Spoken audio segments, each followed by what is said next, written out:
Oh boy, we're live. Boy, I better get Brian on here quick because we were actually live. Let's try this again.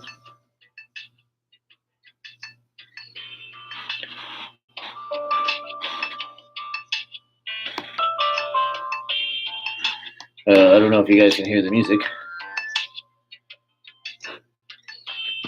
Test. Yeah, that's better. Is that better? Can you hear me now? Yeah. Okay. Well, I do have some information. I am live streaming on YouTube right now. Ooh. Yes. So the next step is to get you involved to somehow. I don't even know if they can hear you or not because I don't know where my mic is on the stupid computer. So I've got you pretty loud. So hopefully they can hear you. I'm sure we can figure something else out. Yeah. Well, we'll try it tonight and see what happens. I don't even know how to change mic volume on the computer. Well, hey, welcome to episode number 7, number 6, number 7, number 7, number 7. Well, number 6 was actually the nutrition podcast. I said it was episode 5, but because we put the supplementation lecture in there, or lecture podcast, it was kind of a lecture. Yeah, sorry about that. Yeah, it's all good. Rowan did a lot of good talking during that one. So anyway, so welcome home from work. Yes, another fun day of work. Yeah, what'd you end up doing today? I had been training on a different position, kind of between the warehouse and our quality assurance guys. Okay. So when we have beer that's bad for some reason, the container's bad or the box is messed up or the beer, there's something wrong with it, we kind of block it and set it aside. And then this position's kind of someone that moves everything around where it needs to go and does the accounting and does the, all that fun shit. So you don't get to drink at all? No. Well, what's the fun in that? Well, not much. No? No. I would assume drinking. But it keeps me off the forklift and is a little more mentally engaging, so it's not bad. Yeah, it makes sense. Well, it's great that you're training for a new job. I'm doing the same, as you know. Yeah, you're training are you just doing the bathroom cleaning now, or what were you doing? I went from engine washer to toilet washer. Wow, moving up in the world. Yes, I am. You can sleep inside and everything. Yes, I do. In fact, my bed will be calling me, I'm sure, here in a little bit. Oh, yeah, I get that. Yeah. So, hey, wanted to talk tonight about fitness trends and fitness fads, and talk a little bit about what's going on in the world. I was looking some stuff up, Brian, before we got on here because I wanted to have some idea of what we were going to talk about. And did you know that out of the top 10, like 6 to 7 of them are involved in not going to a gym? Out of the most current fitness trends. That doesn't surprise me at all, actually. I mean, with the pandemic and lockdowns and, gyms can't even be open, it doesn't surprise me that people are looking for different options to keep fit and healthy. No, not at all. So what I wanted to do is I kind of want to go through pick some of these out and talk a little bit about them because there's a couple common themes that came up. Number one, actually, this is an ACSM did a survey, a worldwide survey. They surveyed. Talk to me. I know they didn't talk to me either. Maybe. Wipe my ass. maybe it was more. They're afraid of Colorado. Most people are afraid of Colorado. Just to boost on that, I think we got 4 inches of snow today, and it's literally below freezing right now. Yeah, no, I'm good. Of course, I should talk. We had a 3-alarm fire yesterday. It was 90 degrees out, and then we had a 2-alarmer today, and it was, yeah, it's getting warm. Jesus. So people from Australia, Brazil, Canada, China, France, Germany, Japan, India, Italy, Russia, Singapore, Spain, Taiwan, the UK, and the US. And there was 40% of the people interviewed had more than 10 years of experience in the industry. 20% was more. Anyone in Africa? Nobody in Africa. Huh. Demographics included 59% females, and 20% of the people they surveyed had 20 years of experience. Damn. Yeah, so that's quite a, and these are in the fitness industry, by the way. And it talked about there's a whole article that ACSM put out about this survey that they did, and they have a definition of a trend and a fad. So let me go over those real quick so that we have some definitions to work with as we're going through the podcast. So Sure. a trend is a general development or change in a situation or in the way that people are behaving, according to the dictionary of cambridge.org/US.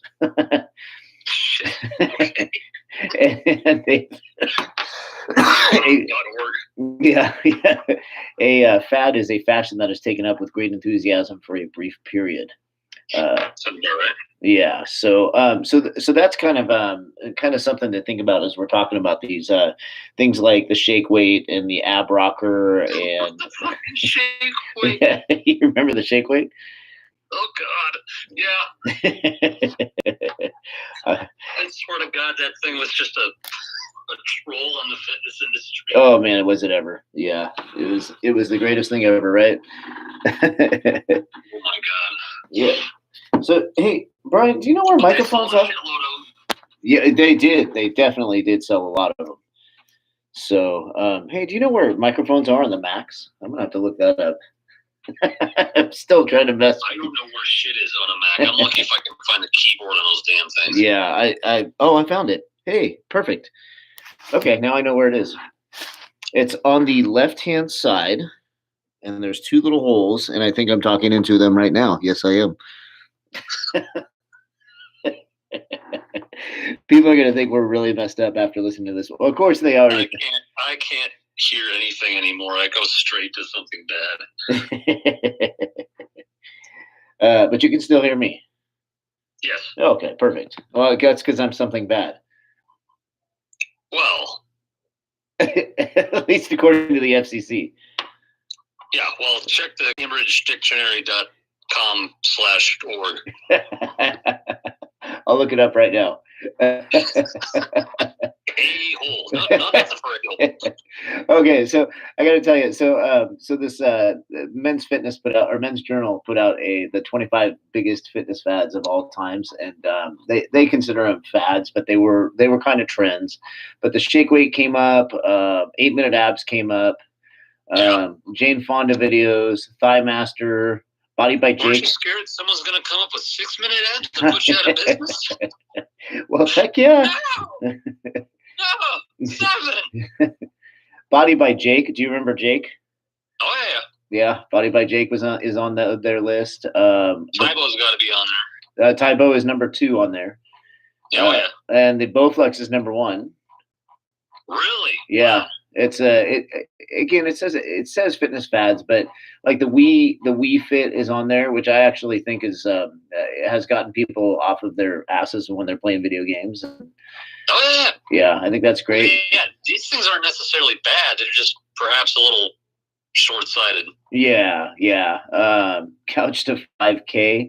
Cleansing and juicing. Cleansing and juices is on their fad list. Cleanses, I love cleanses. Yeah. And again, we'll talk about more of these and kind of get into them. But these are funny, like Sweating to the Oldies with Richard Simmons. Do you remember that? Oh yeah, for sure. Oh man, that shit went on for 40 years. Oh yeah, forever. I mean, he used to wear those those skeleton suits and those muscle suits. Oh yeah, I think he still does. Yeah. Which is rough because he's like 112. Yes, he is. So, they do have pole dancing classes on there, on their list. I tell you, man, if you want to be really strangely strong in interesting ways, pole dancing will fucking do it. Well, I'll tell you what, I've actually known a couple of gals who did it, and I'm sure you have. that was in my younger years, all right. But yeah, so anyway, they enjoyed it because it was fun, and like we talked about before, making fitness fun is definitely one of the things to consider. So anyway, so those are just some of the fads that came up. The trends, the top 25 trends. Let me pull this up here. I can't read it because it's so small, so I got to zoom in. Um, let's see. So one of the biggest things that came up, and I want to talk about this one kind of in a little bit more detail, was the number one trend. It was ranked number one according to the ACSM worldwide. Was wearable technology. Yeah. So and I laugh because I'm wearing an Apple Watch right now, and I really pay attention to my. You know me, I'm a numbers guy. I always have been. Oh, And sure. so Well, I think that's what draws a lot of people to it. Is it's exceptionally quantifiable. very much so, but the accuracy of the wearable technology I have to question. True. So and, I mean, it's going to get a lot better, I'm sure, but it's yeah. There, again, like anything we talk about, there's a lot of variability there. So whether that thing's truly accurate, I wouldn't, I wouldn't bet on it being perfectly exactly what's going on. Plus or minus for anybody. Yeah, and I mean, I average somewhere between 900 and 1,300 calories of activity a day, which is probably pretty close to true, especially since I'm training and I'm working and I'm moving and doing all this stuff. So it's probably somewhere in there, and there is a plus or minus in there. The technology has definitely gotten better since. Polar chest straps, the heart monitors. I can't think right now. Yeah, heart monitors. Yeah. That was a hard one. Yeah, the heart monitors. Syllables. Yeah, it's supercalifragilistic. I can't even say it. Yeah, well, it's kind of late. So anyway, back in the day, the polar heart rate monitor was the big thing when I was doing personal training, and we were trying to get people to get within their quote unquote target heart rate zone. Which is actually one of those things that we will probably discuss a whole podcast over heart rate training and all that good stuff. But yeah. But wearable technology definitely. I think you've got things out there like you've got the Garmin GPS watch, you've got the Apple Watch, you've got the Fitbits, and they all have technology in there that it has an accelerometer in it. And what it does is it measures the movement of the actual watch itself, which is how it does it. I don't know the technology behind it at all. I'm not that smart. Well, a lot of it's getting a lot more advanced. I know, and I'm not sure the Android side of the devices have done this or not. But I know the new, or at least the newer Apple Watches, they will give you an EKG reading also. Yes, yeah, I have an Apple Watch 6 and have it set up if I have an irregular heartbeat, which only happens when I go home and see my wife. Strangely, they're coming out with studies saying if you have an irregular heartbeat, you're probably actually pretty healthy. Oh, really? Because your heart, I mean, if it's not just going haywire, yeah, I've seen some studies and things saying if your heart rate is kind of up and down fairly regularly, it's probably because it's even more responsive to your actual situation than someone who's just straight across the board, 63 beats a minute or whatever. Yeah, that makes sense. I know that my heart rate goes up and down all the time. Yeah. and as it should. Well, you'd hope so. Yeah. There's some feedback loops there. Yes, there are. So the wearable technology, I think it's a good trend. I think it does help people to at least recognize that they need activity and that they if I actually with the Apple Watch I had to turn off the stand reminder because every hour it tells you, hey, get up and stand or get up and move, or it says time to stand or something like that. Right. So I had to get rid of that because I stand enough as it is. So yeah, and you may have 4 hours when you're down, and then you go absolutely ballistic, and it's like, yeah, shut up, watch. I want to sit down a minute. For sure. So so I think that's definitely a trend that we're seeing more and more people doing, and I think it does help. I think even when people are utilizing their own equipment at home, it kind of gives them an idea of kind of like we talked about last time with calories in versus calories out. It just kind of gives you an idea of, hey, are you burning some calories throughout the day? And I think that's what people need to think about when they're using wearable technology. Sure. It's not necessarily 100% accurate, but at least it gives you an idea if you've been extremely active or if you've been sitting on your ass all day. Oh yeah. Well, one of the ones of those that I really like, I haven't tried one myself. Christina had one for a little while. Is the Whoop strap. I haven't even heard of it. Okay, you want to look this one up. Actually, it tracks a whole hell of a lot of things, and one of the better things that. Bye. Of course. Bye. Breathing problem position 1 sub 49598. All those across the recreation 4708.